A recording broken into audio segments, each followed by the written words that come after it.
this is a story about a woman named Vera Liddell, just outside of Chicago in Harvey, Illinois, who worked for the local school district and was charged with stealing $1.5 million worth of food that was mainly chicken wings from the school district. So first off, I'm thinking, I wish I had chicken wings when I was a kid in school, right? Yeah. We had I that mean, cardboard weird square pizza thing. yeah, bad burgers, awful pizzas, and I was traumatized. My meals, I had the brown paper bag or the lunchbox when I was a kid that I took to school, and I remember this. It haunts me. I still remember what my meal was. It was that below Oscar Mayer bologna sandwich with mustard and white bread, Oh yeah. an apple, which I was like, an apple as a kid Really, wasn't great, Mom? and yeah, and like a little Debbie snack Yeah. cake or something. Yeah. Or like cheese puffs or something Yeah, in so a even when I Ziploc was bag. bringing my own lunch, it wasn't great. But chicken wings, yeah, I would have taken chicken wings, right? Yeah, but school lunch would probably mess that up somehow too. Yeah. Well, it does kind of get messed up here, and I'll explain that in a little bit. This happened during COVID when there was a lot less oversight. The kids were remote and, of course, not even at school. And the plan was still in place for local families to be able to come up to the school, pick up meals that they would have normally gotten for lunch, and bring them home, right? The only problem was this food never ended up at the school, and it was never offered to the students at the school. And worse yet, most of the students at the school came from underprivileged homes and would have received these at free lunches. So it's it's terrible that there's a lot of food anxiety. Even here at the school that my wife works at, like a lot of kids, they actually need to eat. They don't get enough to eat. Yeah. They also they get in where we're at, right in the middle of Atlanta here. They actually get really upset over the summers where maybe they don't have that predictable food meal at school. Sure. Yeah. So anyway, that's not great. Um, but it wasn't just a small amount of chicken wings. It was $1.5 million worth of chicken wings, and that was 11,000 cases.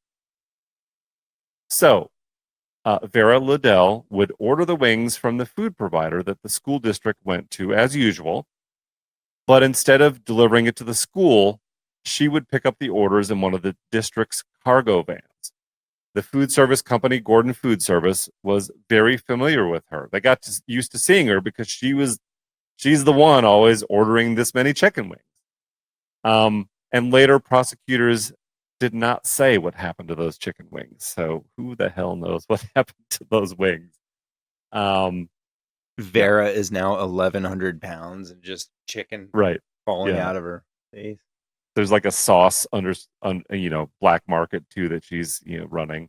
Um, so one of the problems with serving chicken wings to students is even if they were in school, they wouldn't serve them because of the bones because they're a choking hazard.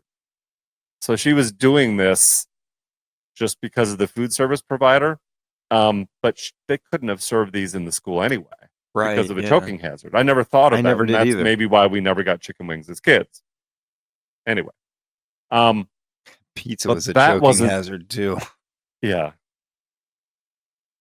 but that's not how they uncovered the scheme. It was during a mid-year audit in the district, and the manager of the district saw the food budget was already $300,000 over the plan, and they were only halfway through the year. So, a quick audit of all the sheets and everything um, found Vera Liddell as the person that had done all this. She pled guilty and was sentenced to 9 years in prison. And yeah, and this is That's. what her attorney, Patrick O'Byrne, said. She's just a little sweetheart that's got a gambling problem. I was gonna say. I was wondering why you would, you know, why do people do these crimes, like especially financial crimes in today's Right. world, where Yeah. it really with computers and AI and all that kind of stuff. I mean, it really is so easy to detect that stuff and to trace it back to Yeah. who's responsible. Like you have a gambling problem, you know, that helps to explain why somebody would be so brazen. Well, just think of like, I'm going to do this, and then I'm going to do this, and then I'm going to do this. and then that'll fund my gambling habit. To be able to connect the dots and think, well, the kids aren't here, the parents aren't watching, the school district's on lockdown, the food service people I know, I've got a cargo van, and I can get chicken wings. I'm going to order chicken wings, and then take those funds. And again, I don't know what happened to the Yeah, chicken so wings. She's selling it to someone else for the money, right? Probably at a steep discount. I imagine something like, it's funny, like in the back of a van, like opening the cargo van down a back alleyway, and there's like different types of chicken wings. yeah. And what do you want? What do you want? Yeah, opening it up, opening the door, looking around.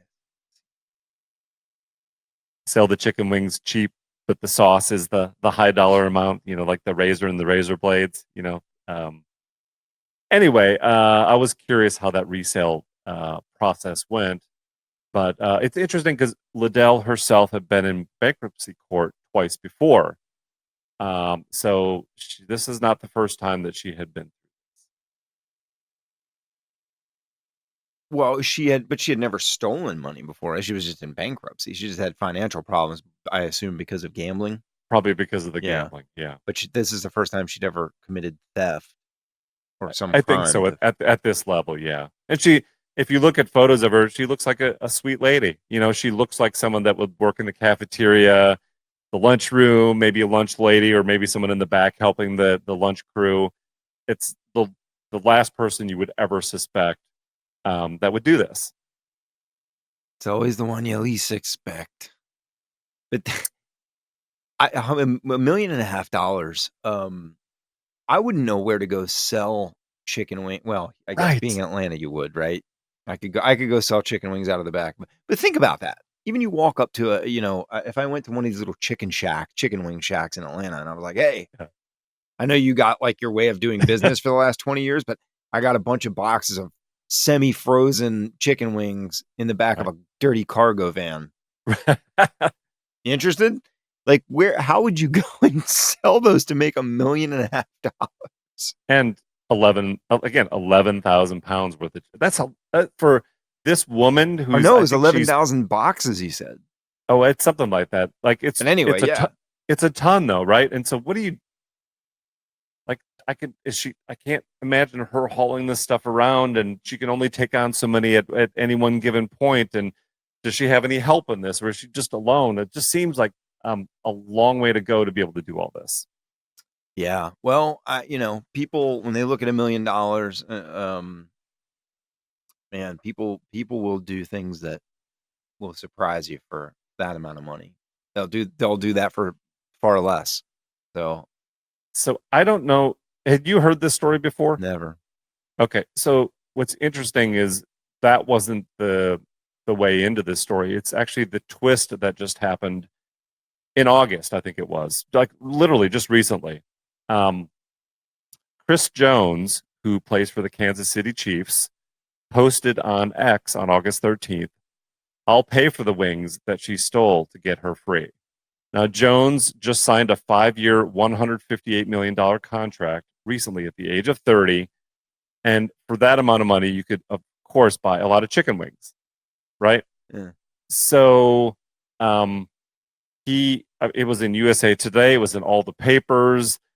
He's basically like, was it really that bad that this woman did this? I want to show some generosity. What can I do? I'll pay for the chicken wings if that's what it takes to get her out of jail.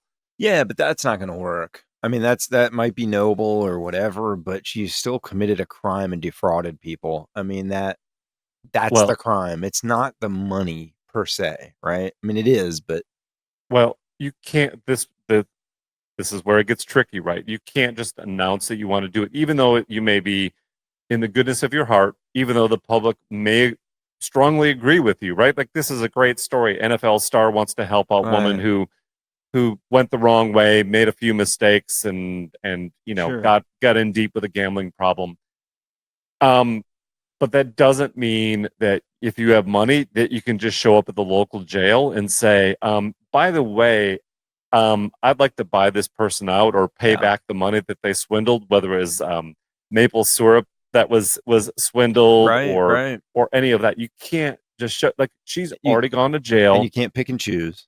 you can't pick and choose. And so the story's not over, but maybe there's an early release, or maybe there's some sympathy from the judge, or maybe there's a charitable thing that happens with Chris Jones, which I think is actually a pretty cool thing that he did.